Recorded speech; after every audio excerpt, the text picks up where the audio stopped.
The New Testament reveals that the church was a mystery. Remember that word? A mystery. Not in the sense of a puzzle or a detective story to figure out, but in the sense maybe of a secret, of something that was hidden before and then that was newly revealed in the New Testament. It was a mystery, the church was.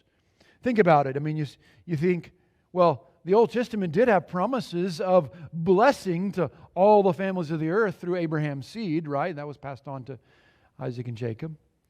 Well, the Old Testament did have promises of the seed who would crush sin and the king who would rule righteously. And those had global implications. And yet those expectations of a kingdom, of a rule, were for Israel, such that the international blessings were paired with that one nation. And so even what we might call missions texts in the Old Testament did not tell the story of what began in Acts 2 with the birth of the church. Acts 2 begins to unpack the supernatural, multinational community that became the church. And now that's you. You are the church.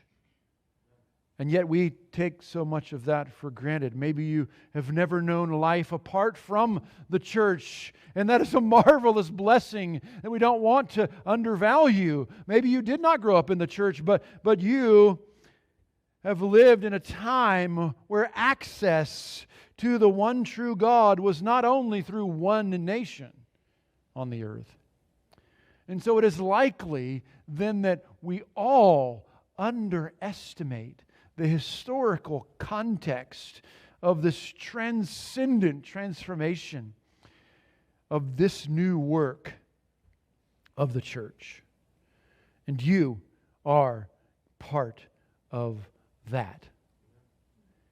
You are the one institution, the one community, the one organization that the Lord Jesus Himself promised to build.